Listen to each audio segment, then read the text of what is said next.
Salut tout le monde, j'en profite, je vous fais une petite vidéo sur les Camponotus cruentatus, que ça a bien évolué. Alors, je vais essayer de vous montrer tout ça. Donc, vous voyez que il y a maintenant masse d'ouvrières, puisqu'on est bien à 200 ouvrières faciles, plus plein de couvains. J'ai eu énormément de naissances.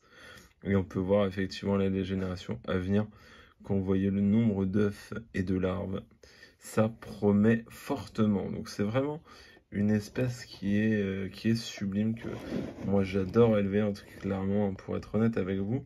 Cette année, elle se développe fortement, j'ai maintenant des beaux majors, et voilà, c'est vraiment une espèce top.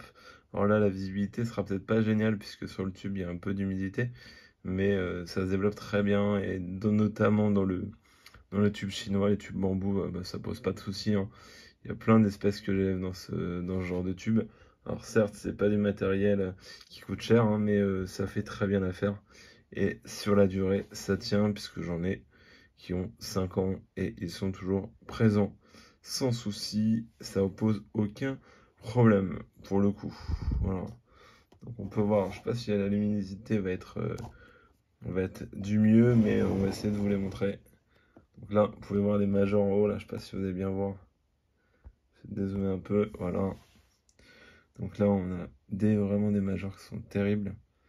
Et une génération à venir qui va être assez monstrueuse. Donc là, elles ont une toute petite aire de chasse pour l'instant. Mais voilà, comme c'est pas une espèce qui va rester en élevage, c'est pour ça que c'est comme ça. Mais après, la personne va leur proposer une aire de chasse plus importante. Je vais essayer de... On va mieux voir comme ça. Donc là, on a la gine. Mais vous avez une espèce de contre-genre, voilà, c'est peut-être mieux comme ça. Vous pouvez vraiment voir la couleur bien rouge, qui est caractéristique de la gine et des majors que vous allez voir derrière. Donc il y a effectivement la saleté sur le tube, mais ça je vais pas pouvoir y faire grand chose malheureusement, même en passant mon doigt. C'est pas ce qui va changer, puisque c'est surtout l'humidité dans le tube qui fait que la visibilité n'est pas forcément des meilleures. Donc voilà, c'est de la laisser comme ça, voilà, qu'on puisse bien la voir.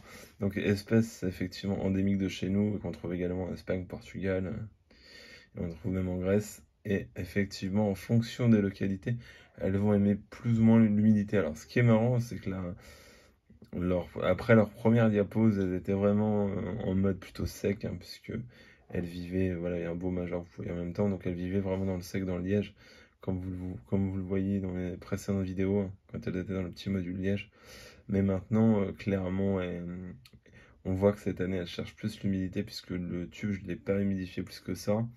J'ai un abreuvoir dans l'aire de chasse, mais elle s'amuse effectivement à collecter l'humidité, et ça se voit, hein, puisque voilà, il n'est pas très humide, mais il y a de l'humidité dedans, quoi, que les fourmis gèrent elles-mêmes pour le coup. Là, le sable est encore bien humide, mais j'ai pas fait de rajout d'eau depuis au moins 2-3 mois facile. Mais voilà. Donc là, on peut le voir, je vais essayer de dézoomer. Vous voyez, donc là, cette chambre-là, elle est totalement mouillée. Et là, effectivement, on est sur du sec. Ça, les fourmis le gèrent plutôt bien. Et c'est plutôt sympa avec ce type de matériel. On n'a pas forcément besoin d'avoir des tubes qui valent une fortune. Avec ces petits tubes-là à pas cher, qui sont clairement faits de sable, hein, de colorant et de plâtre résiné. Voilà, quoi. Après, pareil, c'est des produits où moi, j'ai jamais eu de mortalité. Ça pose pas de soucis plus que ça, pour le coup. Donc voilà, je voulais vous les montrer, un petit peu l'évolution. Donc vous pouvez voir que ça se développe très bien, et ça, c'est vraiment une espèce sympa à élever.